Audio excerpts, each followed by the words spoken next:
Thanks a lot for the kind introduction. Thanks for having me here. It's a great pleasure. I'm a regular guest at the CompMS group, and it's great to also speak here today. A quick disclaimer, as my work is rather translational, I do have a couple of conflicts of interest with spin-offs we founded, patents from which I benefit, and advising for German government institutions, but of course all opinions expressed here are my own. I want to start with how I actually started to get involved into mass spec. And that was a long time ago. I was a graduate student and started a collaboration with Hanno Steen. I was going over his papers, and this one stuck out. It sounded like a very good starting point, the ABCs and XYZs of peptide sequencing. And it's still a paper I give to my PhD students starting in that field. And what it did, it gives a nice summary of something I'm sure many of you are familiar with. If we're analyzing peptides and their fragments in order to identify what they are, we look at the way they separate. And there are B and Y ions, so there's tons of generations of knowledge of biochemists going into that they figured out, okay, if we put enough energy on those poor peptides, there are certain breaking points, and the remaining parts to the left and right are the B and Y ions respectively. And if there is some more losses, it might be A, B, C's or X and Z's stepping in place. And this is extremely handy if you think about classic protein identification, because database searches one way or the other usually work that we have an acquired spectrum, as you see down here, coming out of the mass spec, and you have a database with known proteins you're interested in. And then you can look at those peptide sequences derived from those proteins after digesting in silico, and then can see what are those possible B and Y ions, and what should the resulting spectrum look like. And then you can use your favorite similarity, correlation, scoring function, whatever you like to use, and make an inference on the most likely peptide sequence. And it's basically rather simple peptide sequence matching done on a very large scale. And this has been working robustly for our field for many, many years. And now with a wealth of data being available and machine learning being around for a bit, of course, there have been approaches around making this even a bit better. One popular tool is by Matthias Wilhelm, who funnily also started on the ABC diet of Hanno Steen.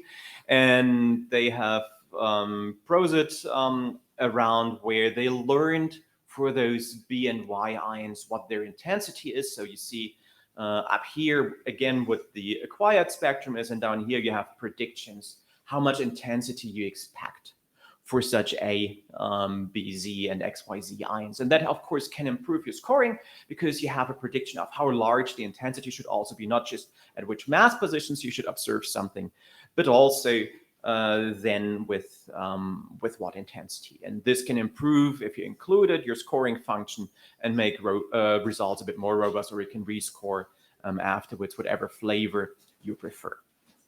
So far, so good. Change of topic. I want to speak about cats and cat videos on YouTube. There's plenty of them, and a decade ago, some scientists at Google were bored and had way too many computers that were bored. So what they did was they took those YouTube videos and tried just to learn purely from those cat images whether there was a cat in the image or not. So they changed this paradigm of image processing, which in the past was you need to have certain pre-specified features, feature banks, and need to train those. And then with that knowledge of the features, you can possibly identify something. They just, did a totally different brute force approach. If you have enough images to learn from and enough computers, then the computer itself will generate those features. And then I had a new PhD student starting in my lab a while ago, and I gave him this ABZ XYZ paper, and we're talking about peptide identification. And we started to wonder, are we in proteomics by now in a situation which is a bit like that is similar to what those people at Google had with those YouTube videos. So we started to wonder. I mean, there's not as many identified spectra yet in databases as there are cats in YouTube videos, but the distance is becoming smaller and smaller. So we have a wealth of really high quality identified spectra in the public repositories. And a big thank you to the guys at Pride and then elsewhere who run those repositories. And also we have further information. We have access to GPUs. So we started to wonder, can we actually do end-to-end learning for peptides so that we don't rely on the ABZ, XYZ prior knowledge, but just start learning with just the spectra and see what a rightly configured deep learning architecture can learn about peptide fragmentation, and if we can gain novel insights. And we started doing that and built a framework that we called ad hoc learning fragmentation. So we didn't specify up front what fragmentation is. And we just had a paper coming out last year specifying that approach. We needed a label. So similar to that, the people at Google needed to know that there was a cat somewhere in the YouTube video. We wanted to know, is a peptide phosphorylated or not? Phosphorylation is one of the most common post-translational modifications. So we started with that, plenty of data available. Not so super exciting because you have other approaches available to identify phosphorylated peptides, but it was a good starting ground for us with the corresponding wealth of data being available. And we didn't give anything else to the network, just the information. Here's a spectrum, and there's somewhere a phosphorylation in there or not. Before we could start, we had to think about how to represent a spec.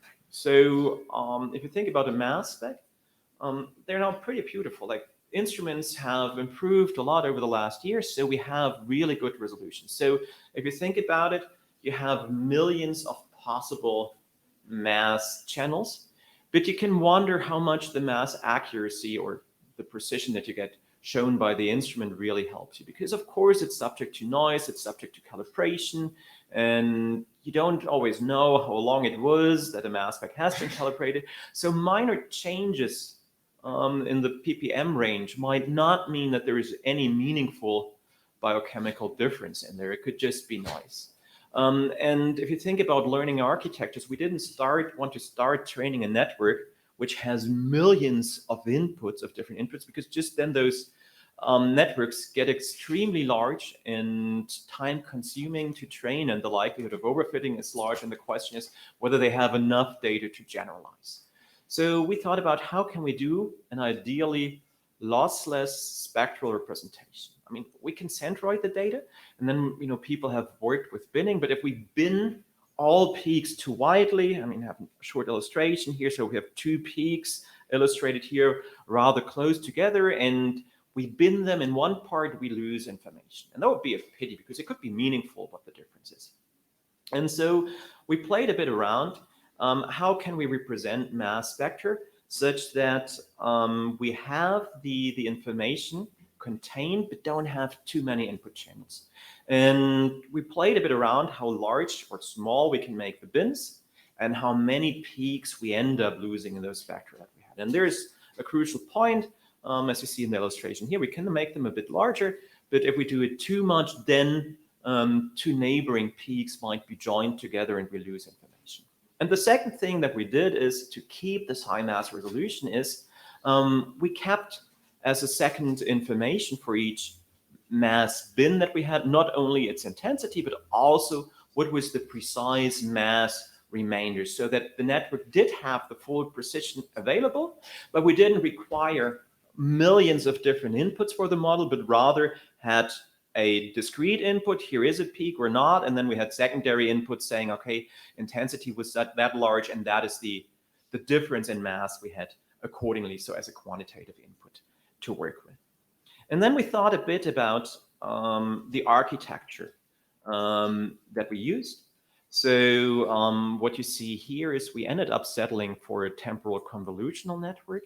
The idea was that if you think about mass spectra, a lot of the information is not coded alone in the mass, in the where the peak is.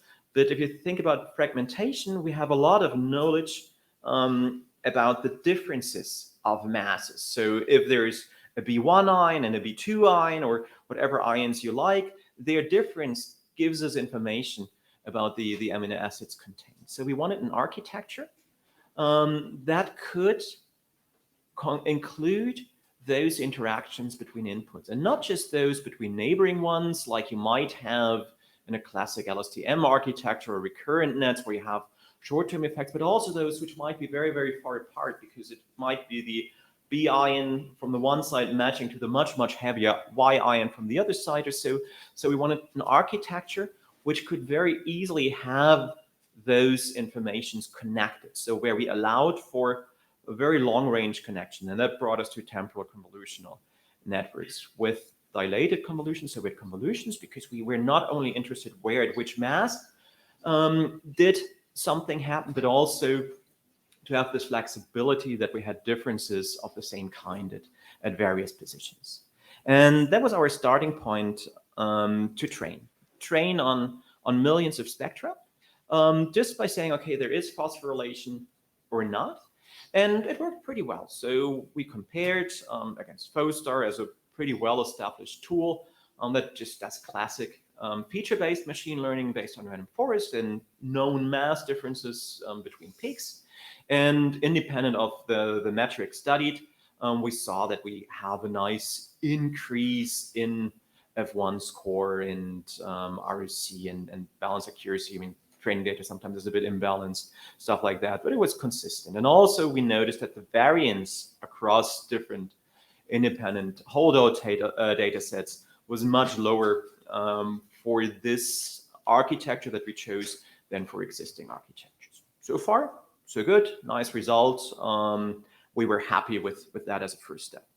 And then we looked further. I mean, what does it help us? So we can classify a peptide as being phosphorylated or not, and we can include that in scoring functions. So we can include that in percolator. So if you have a search and you know this one was phosphorylated, you can fine tune the scores a bit, and this helps you with a false discovery rate. So we see an increase in the number of identified phosphopeptides, and also accordingly in the non-phosphorylated ones. And that's compared to the numbers without it.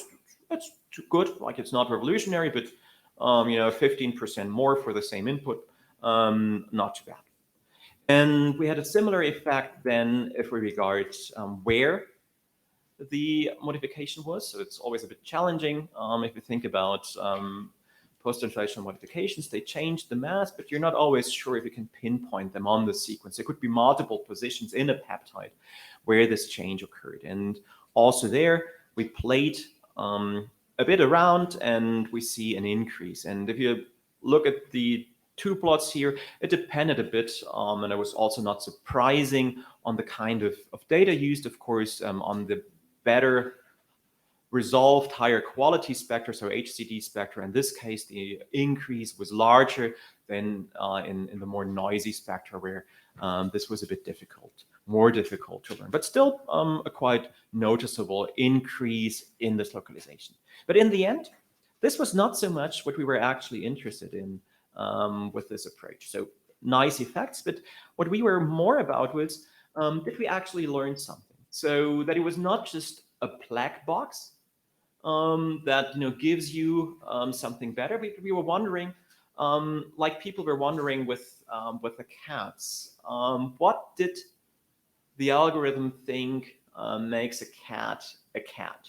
And we wondered, what did the algorithm think makes a spectrum, which ions were the relevant ones? And not far from here, probably some of us will fly over it tonight, there's Geneva, and they have this nice proton chair monument there. And if you think about a proton chair and you'd want to sit down on it, it gets pretty shaky.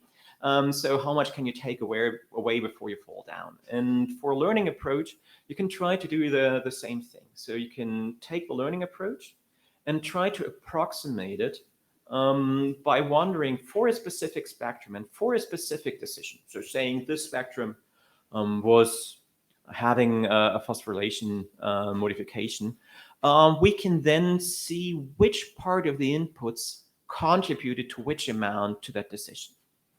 And this is very helpful for understanding the approach. And it's a pity our session is on Thursday and all posters are taken down. But if you want to go back to the online posters, Jakub Bartoszewicz from my lab had a very nice poster on higher order partial Shapley values, or generalization of that concept of those attributions, to see how such a path can be reconstructed through an input, to see what actually played together for decision making. So helping to turn such a deep learning black box into something where you have a feeling what it was.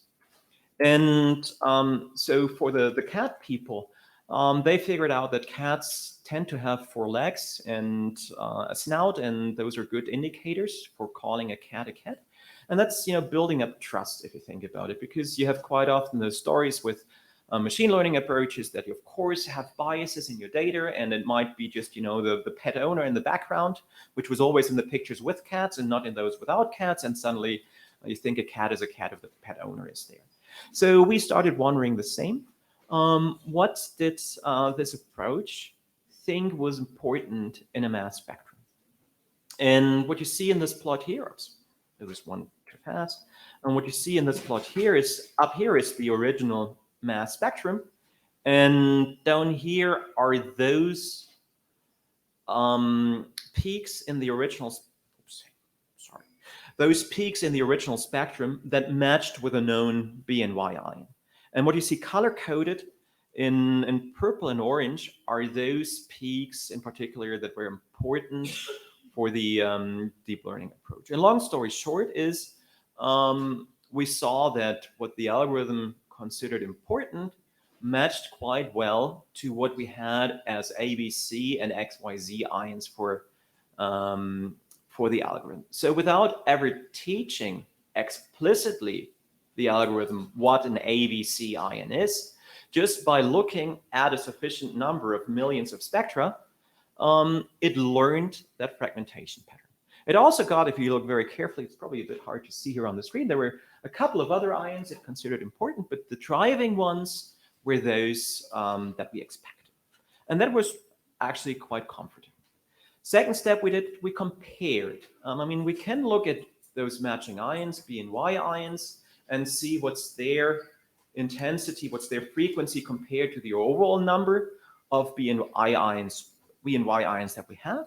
And we can compare that to those algorithms where we have relevant chat values for it. So those that the algorithm considered important. And we see there that the trend is even stronger, so that the ratio for the chat values of being relevant is higher than for the classic just matching of B and Y ions. So this is why we're above the redly dotted diagonal with the majority of points here, and it's actually statistically significant. And it's even more pronounced if we filter more strongly for high quality spectra with a high reliability. We see this trend even being more pronounced. So this was comforting as well. So the algorithm learns which B and Y ions are important and which other ions are important, and enriches, if you want to think about, for those that are really relevant and identified in a spectrum. Next step is, of course, individual ions are interesting. So we realize the algorithm learns something of relevance, something we as humans with our prior knowledge would have considered important as well. But even more interesting are the interactions. So those differences between B and Y ions and other ions, and what do they tell us? And that's getting a bit more tricky because they're not directly explainable, but there are frameworks for that. We relied on integrated gradients as an approach to look at those, and also just a pointer at posters if you're interested in that kind of stuff.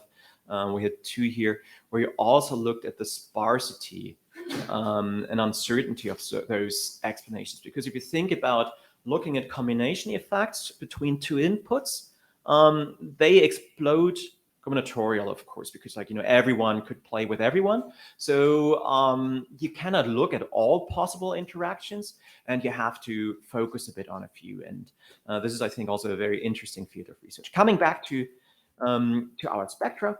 So if you think about the cats again, if a cat is really a cat, you want to see some features maybe in a certain distance. So the eyes, should not be. If there's two eyes in an image, it's good. It could be a cat, but they should be close together and not on the feet or so. And similarly, what we wanted to see was, are those differences between peaks in the spectrum that the learning framework considers important, are those also relevant ones? So do they contain masses which are relevant for phosphorylation? Do they give us meaningful hints here? And this is, again, what you see displayed now. It worked rather well. We have down here representations for mass differences that the algorithm considered important, ranked here by their importance, basically, for smaller mass differences shown here on the left and for larger ones on the right. And we could annotate the important ones without bigger problems. So they matched to something that we knew this would be an amino acid, possibly with a couple of losses or modifications. So it also seemed relevant. And then we also did a sanity check. So we compared those that had a very small Akers mass defect to the annotation with those which had larger ones. And we compared those which the algorithm considered important to those that the algorithm did not consider important. And that's what you see in the plot up here. Those that the algorithm considered important had a much smaller mass difference to the annotation than the possible noise in the data set where we observed a larger mass difference. So where there was larger uncertainty whether this annotation actually played a role, had a meaning for our understanding. So again, quite comforting. The algorithm was learning something useful also with regard to those differences. Now, the fun part was, of course, again, this was phosphorylation. We know it's an important PTN, but it's not the only one. And there's many other interesting questions in mass spec analysis. So we realized by training it on those data sets, we did learn something about fragmentation. And can we carry over that knowledge to other applications? And that's, a classic framing of transfer learning. And again, pointing to some of the posters we had in the last couple of days on transfer learning and requirements. Also, how much data size do you need? How close should the noise patterns be of the data you initially trained on to what you're inferring to? And what's shown here is an application where we went for something totally different. We looked at cross-linked peptides and just tried to predict whether a spectrum came from a cross-linked peptide or not. And that's helpful because then for your search, cross-linked peptides are extremely difficult to search. You don't have to waste energy on searching those which are not cross-linked against your cross-linked database and the other way around. And what we saw there was that our model pre-trained on this phosphorylation data set, where we just had a large training size, with just few examples could be transfer learned to this novel application and did better than if you just trained a naive classifier like shown here in blue on the original data set. So we got a boost in performance by pre-training on other data where we learned the fragmentation patterns, basically, and then we can port it to other applications. So we were quite happy with that. But the problem is a bit more fundamental. So this was a specific example if you wish to think about it. And I want to frame it a bit more general. And the question is, peptide identification works nicely in general if we know what we're searching and we have decent databases for that. But in many situations, and I'm coming to that later, I'm interested a lot in metaproteomics, microbial applications, also a bit of immunoproteomics. There we don't have that reliable ground truth. And we have a trade-off to make. A trade-off of that on the one hand, we want to maximize the fit of the peptide spectrum match. So we want to see, as good sensitivity as possible. And at the same time, we want not to overfit, because our search space just explodes if you think about it, if we're considering more modifications. And for post-translational modifications, it's still fairly easy. If you have a limited number, they could be there or not. So it's a 1-0 case. But if you think about amino acid substitution, that you're replacing one amino acid by another one, and we have 19 we can identify via mass step of those usually, then the problem gets harder. And if we have, like in the example here, exchanges, substitutions of 2 amino acids, this is a pretty large search space you're considering. And we have to find this trade-off. And if you want to write it down mathematically, we have an optimization function with 2 competing goals. We want to fit as good as possible, but we want to restrict the degrees of freedom we're using for that search. So you can write it down in this Lagrangian manner where you have like a trade-off parameter between those 2 competing goals. And we regarded that a bit more fundamentally. We can use classic statistical literature for that problem, because it's something which you have basically in every fitting problem that you undertake. You have a trade-off between model complexity and goodness of fit. And there are nice solutions like the Bayesian information criterion for that. And we can combine those 2 aspects in a solution where we say we want to maximize this goodness of fit subject to the search space, and we can specify the size of that search space. And the nice thing of formulating this way is we can even give like a maximum score. So we know the best possible fit for a spectrum would be that we are explaining each and every possible ion. We'd be very happy. And if we increase the search space size, we can just get worse results than if we had a solution already in the original search space size. And this allows us to give an upper bound for the goodness of fit.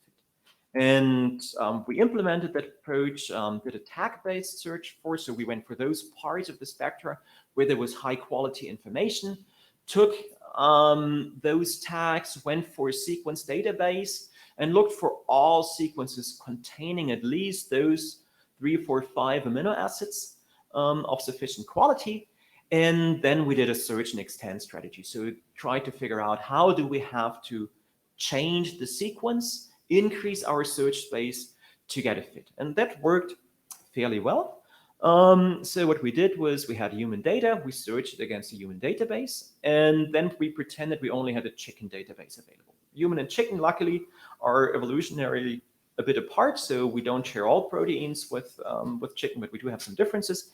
But we still could recover quite a fair number of human proteins with a chicken database, and far more with existing approaches, but also with a fairly large false discovery rate and an enormously large runtime.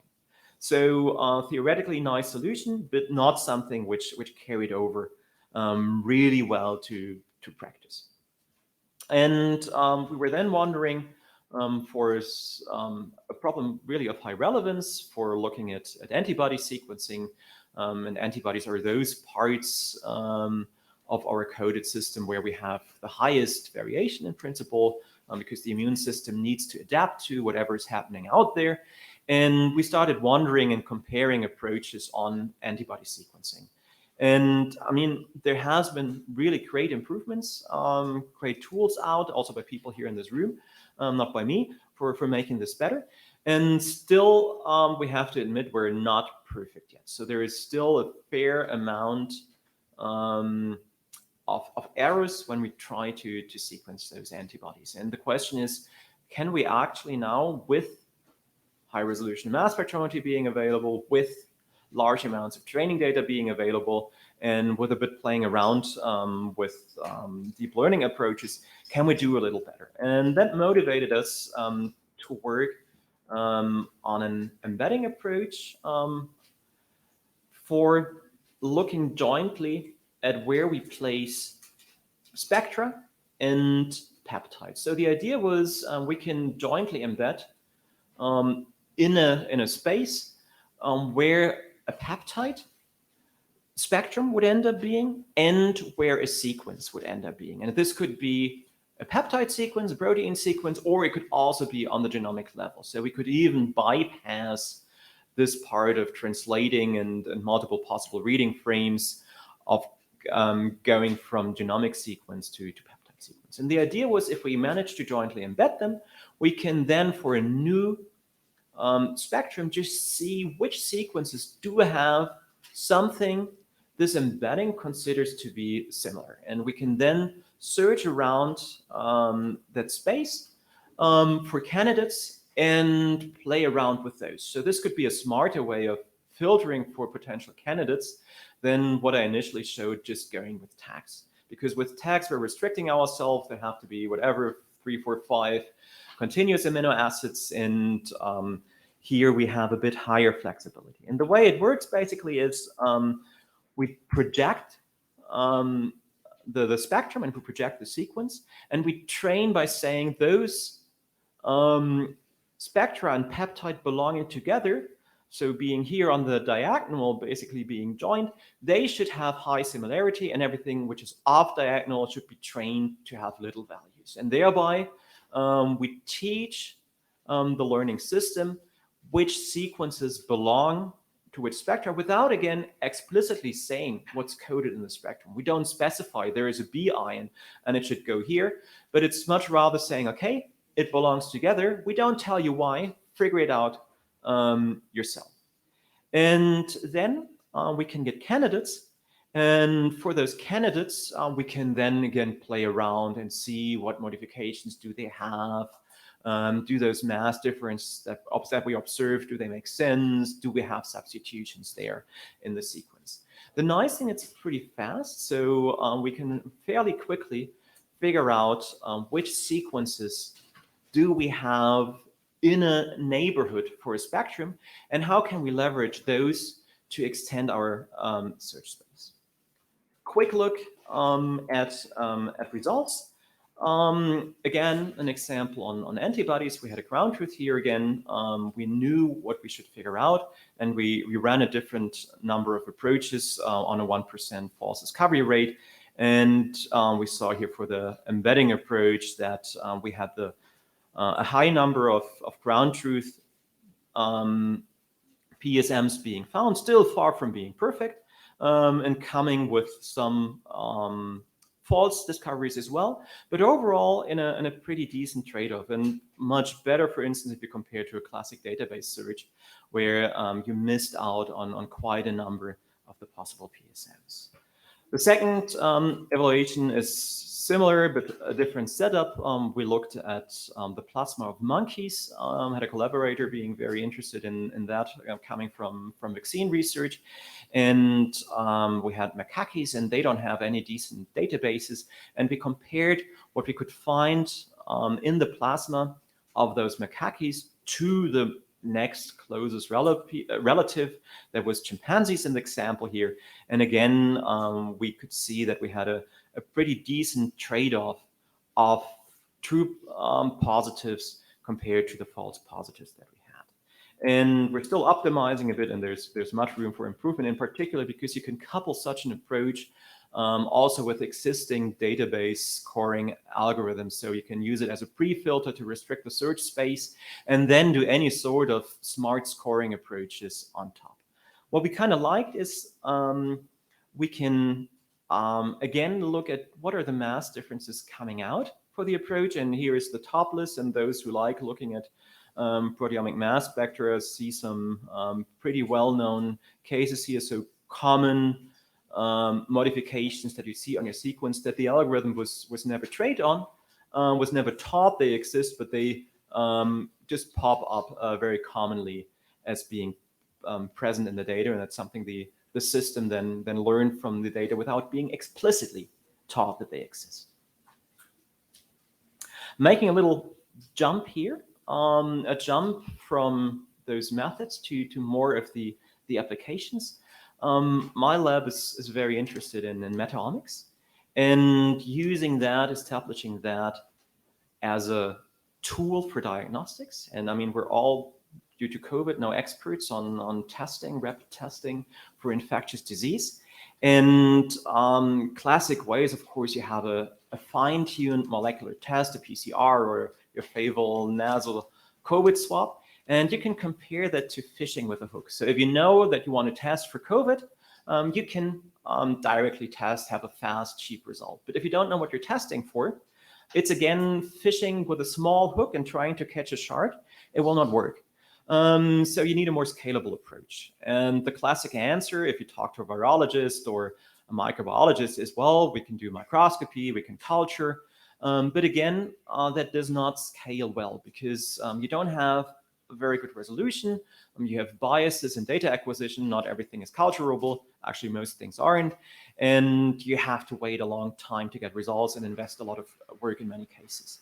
And thus, going the metaomics approach, leveraging on what we have available via genome sequencing, but importantly also via mass spec, is a very promising avenue to have comparatively fast turnaround time, to be absolutely untargeted. So we don't have to specify what we're looking for. It can be multiple infections at the same time, and it keeps this open view. If you're interested in that, there were nice talks from my lab on Monday and Wednesday in Boston HitSec. So if you want to follow up a bit in that direction, they're also still available for you.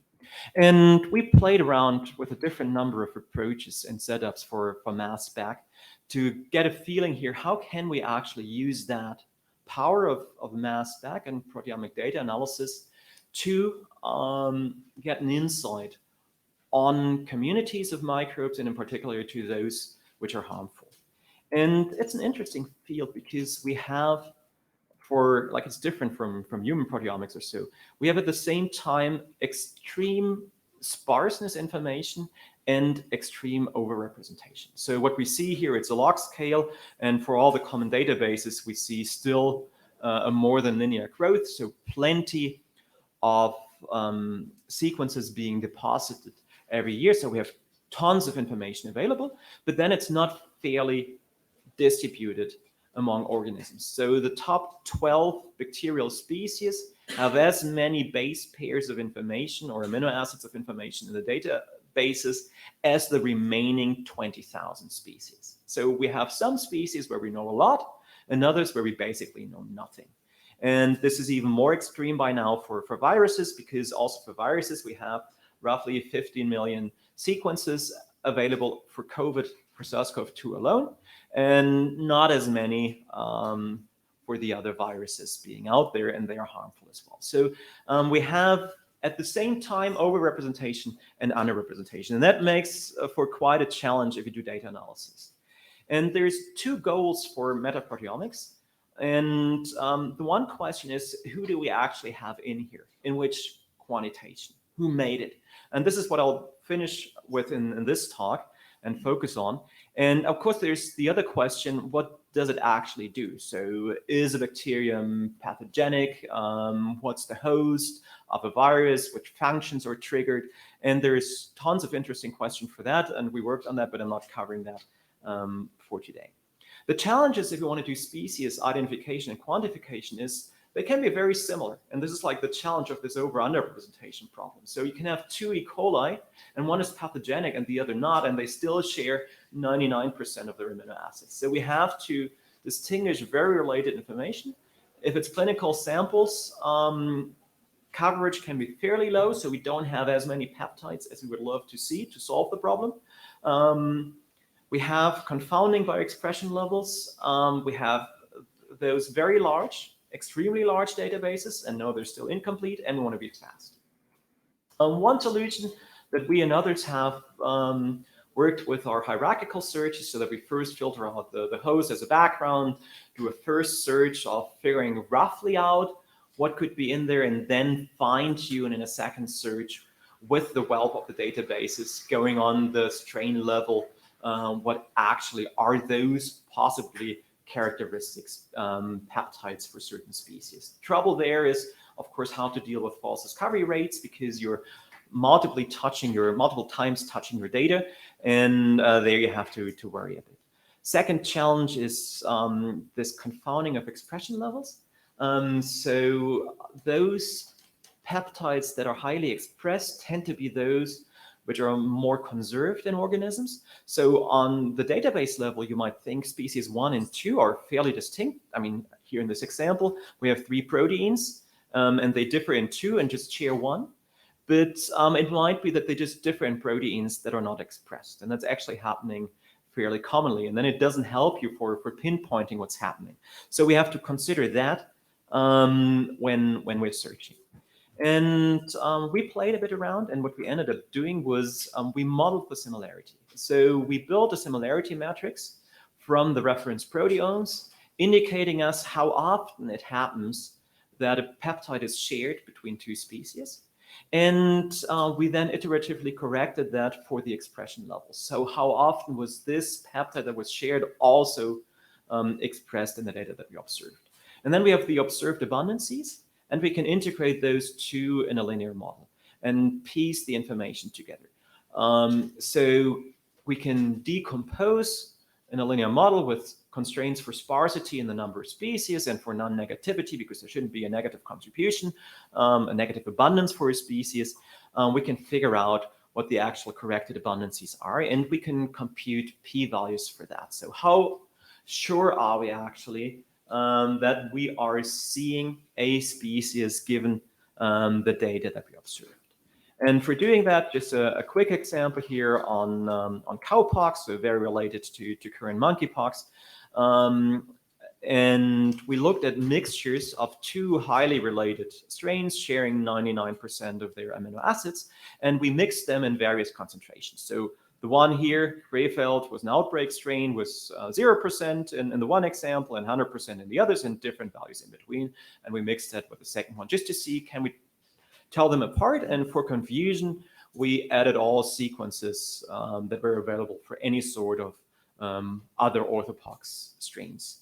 And what you see in this slightly confusing diagram here is what the results look like. So down here on the x-axis, you have the fraction of the mixture, so the ground truth, how much Crefeld strain did we have in the data set, and here is the estimated abundance. And with the dots, you see what we should have found. So this is the perfect diagonal would be the ground truth, and in purple, that's bright and red, the other strain we had. And what you see here in the dashed lines is if you didn't correct at all. So this would be the pure quantitative information. And even in the extreme case that nothing was in there, it was still an estimate of 40% or more. And then if you just correct it by the similarity matrix, it's the dotted line that helped quite a bit. And the continuous line is if you also correct it for the expression level. And you see the confidence intervals coming with the method. And the confidence interval, 95% confidence interval, is fairly large. So there is unsecurity in the data. But particularly here at the borderlines, it works actually pretty well. So if there's 1% only in the mixture, it still finds it being statistically significant in there and the other way around. So that was rather confident. For an outlook, just 3 more thoughts. One thing I really find interesting is what happens about the unseen. So what happens with species that we don't have in our databases? What happens with quantification that we just didn't measure? Also pointed to a poster from our group on imputation. And also, what can we infer about modifications, even in those cases when we did not measure it, just from comparing quantitative data? And we have a couple of papers cited down here, and I think this is a very interesting avenue. The second aspect, and it's been present at this conference, I thought quite a bit, is how can we integrate across data sources? How can we do proteogenomic approaches? How can we do multi-omics approaches? And we've built some approaches for that, and I still find it very fascinating how we can leverage the power of different omics data. And third, something I've been fascinated with over the past years is nanopore sequencing. We did it first, obviously, for the DNA level, and had a bit of work here, and we're now playing with peptide nanopore sequencing, and combining that with mass spec for me is something I'm really excited about, and I think it will have quite an influence on our field. With that, I'd like to wrap up. So Spectra are a fascinating starting point for research, and I still think that we only see the tip of the iceberg of the complex information stored in there. We can do end-to-end learning. This is really fascinating, and it does give us relevant information. I'm fascinated by applications, particularly on the infection side, and we'll need data integration for that. If you're interested in playing with our software, it's all freely available. And I like to finish by acknowledging the great team that I have, collaborators, funders, and we have plenty of open positions in my group and at my institute. So if you're interested in that or know people, please point them our way. With that, thank you all. Looking forward to the discussion.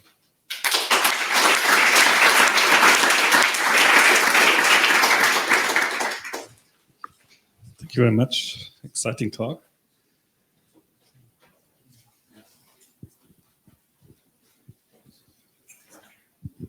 Hey, thanks a lot. Super interesting work.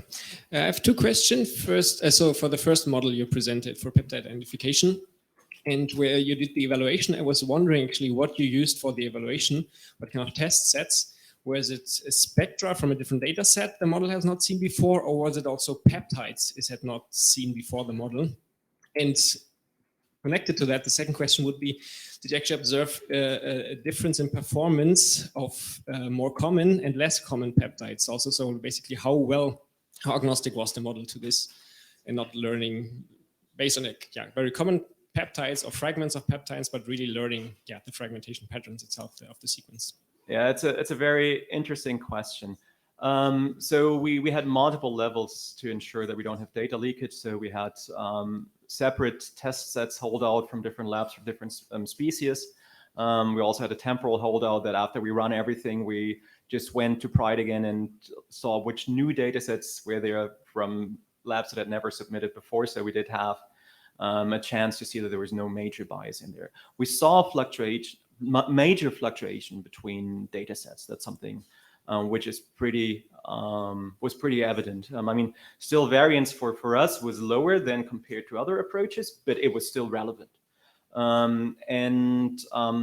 There were some things which were interesting for us. So first of all, there's this common machine learning bias. If we had more data of a certain kind in the training, that was very helpful for prediction, even if it was a novel data set. But if we had seen a lot of HCD spectra before, that helped a lot.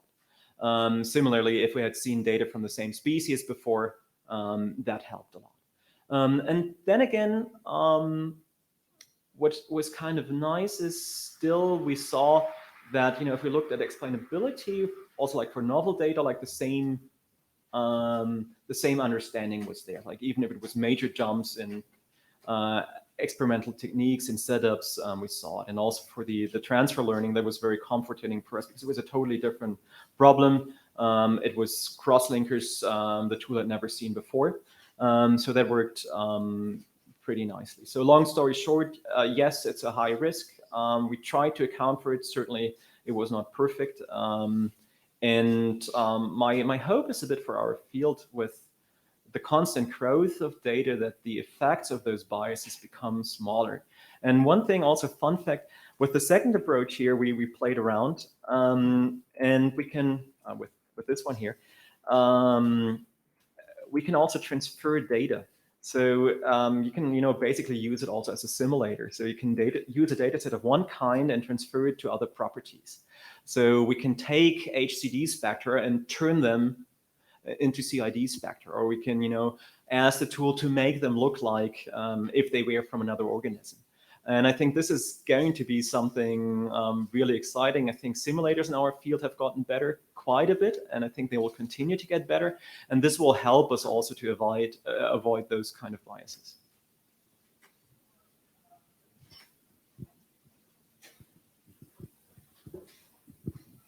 Thank you for a very nice talk. I was just curious if your method could also be adapted for the identification of metabolomics spectra. That's an interesting question. I have to admit, there are people in this room who know a lot more about metabolomics than I do. So I never actively worked on metabolomics. The principles of the idea, yes. The question is, what I don't know is how many high quality metabolomics spectra do we have with good annotations that you can work with? And I guess the complexity of the underlying fragmentation is also a bit higher. So I'd assume you need more data to train something like this than for peptides, because in the end, I mean, I started with this ABC paper, and I mean, this is something that's pretty well understood for peptides, and we basically find some new patterns of fragmentations that are not in the classic literature, but the vast majority of explanations we find coincide what's been there. I guess for metabolomics, the fun thing could be to find new stuff, but then again, the effort to train for that is also higher. Thanks.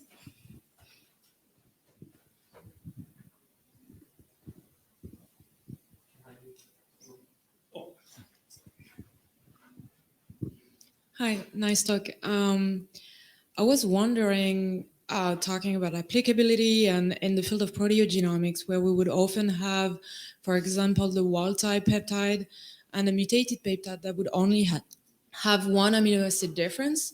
Those peptides would have a tendency to coelute often in the dataset. So I was wondering how your algorithms would be able to differentiate, or would it be able to assign one spectra? For example, here in your spatial representation, would you be able to deconvolve almost coeluting peptide? Yeah, that's very interesting. That was basically the hope that we had. That I mean, it's a difficult problem if you think about proteomics, because usually in proteomics, if you want to find a peptide which has a single substitution, it changes the mass. And the most common pre-filter you do in peptide searches is that you start looking for peptides having that mass.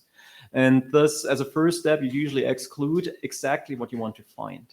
And that's also the problem that we faced a bit with our approach here, where we worked with tags. If you have a short sequence and the substitution is in the center, you're not likely to find a high quality tag containing something in the database. So the question is really where you start from. And if you have a well understood data set, maybe you can find the protein by other sequences, and then combinatorially just try all sequences. And our hope was, with the spatial representation, basically, that we don't have to predefine similarity by mass, but rather have the embedding give us similarity in the patterns of the spectrum, and have that as a starting point. And that's something which works pretty nicely in the examples that we see, that we are not restricting on purpose by conserving mass,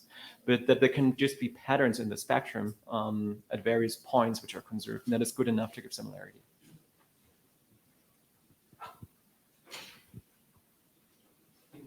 Up front.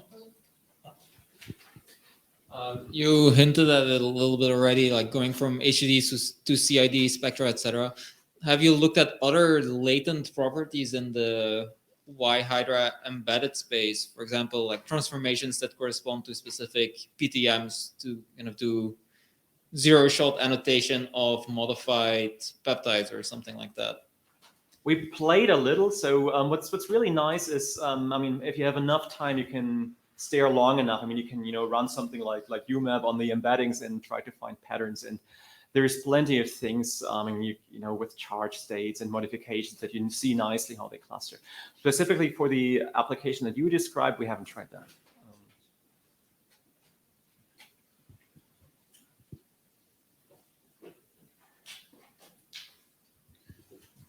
I think we still have time for questions. Anyone? So,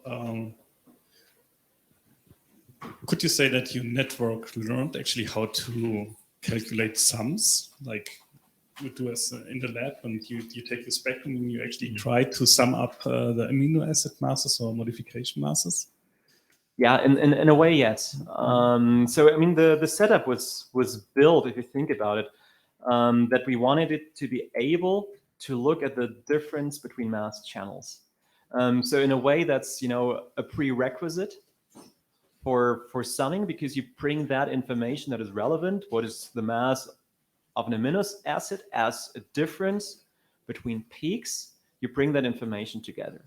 The interesting question then, though, was, I mean, it's a large network still, so it has about 6 million parameters, so not super large, not ChatGPT large, but large. The question was, where does it learn to sum? So that it learns to sum, or actually it's more subtracting difference between peaks. That was pretty clear to us. But the question was, what does it consider important for summing? So which inputs go together? And that indeed was very commonly amino acid masses that came out, or classic losses that you have coming along, water losses, stuff like that. So yes, summation is teachable even to networks.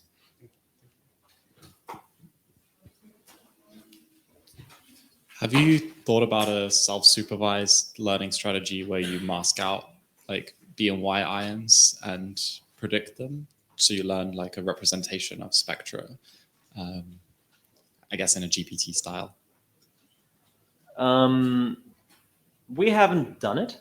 I mean, that's in a way, if you think about Prosit, that's what they did nicely, but of course they pre-required the input of a B and Y ion.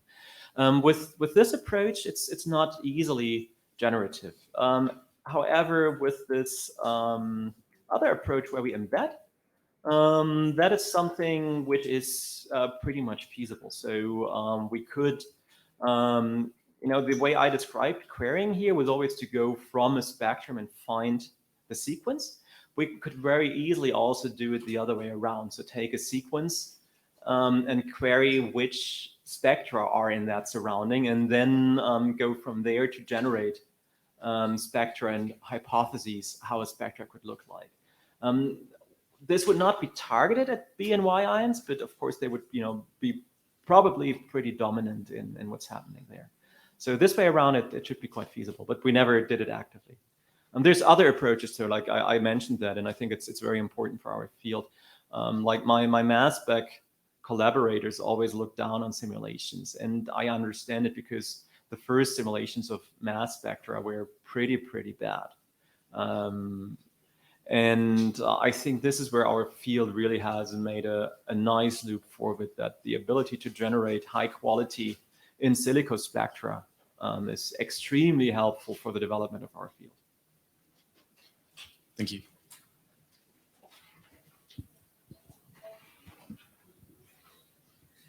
Maybe last question. Okay. I think all questions are answered. Maybe one final question. For AHLF, you use the dilated convolutions, but then for Y-Hydra, you use the transformer to process the spectra. I think both are kind of the same intuition behind it, that you want to capture these long-range dependencies. Do you think that the specific architecture is a deciding factor, or is it just like you need to have a sufficiently parameterized neural network and you throw a lot of data at it and it will generally work? Like, I wouldn't phrase it as boldly as you just did. I don't think any kind of neural net would work, because you need this ability. I think for mass spectra, it's really relevant of this long range interactions. But if you have a network which allows for that, I don't think that the influence of the specific architecture is so influential in our field. I think we have, my feeling for mass spectra, so many specifics about the data that play a role in representation is probably more important than the precise architecture. Yeah, and then typically we're just borrowing architectures from existing computer science papers who have never heard of mass spec yet. So is that sufficient, or do we really need an optimized architecture that knows about mass spec, that maybe has some of this knowledge built into the neural network directly? Yeah, it's a nice question. I mean, like, we played naive here. So we pretended not to know anything, and we're comforted by seeing that the network learned something useful. And I agree, like the next step should be, we have this prior knowledge. It's not complete. I mean, this is what we have to agree with, but we have it. So if we find ways to put the prior knowledge as a prior into the architecture or as a pre-training of our networks, they should at least be able to learn on smaller data sets, if not even be able to perform better. And I think that's also something, I mean, if you look at the examples I had here, we worked on data mostly where we had lots of, like, you know, the selection of projects was driven by the question, where do we have sufficient data to train with? And I mean, many of the classic proteomics questions, I think, are very specific, and that's cool about proteomics. But that usually comes with a challenge that you don't have so much high quality annotated ground truth data to work with. So either I think we have to go this transfer learning way, or we have to get this prior knowledge into the networks, and that I agree requires specific architectures.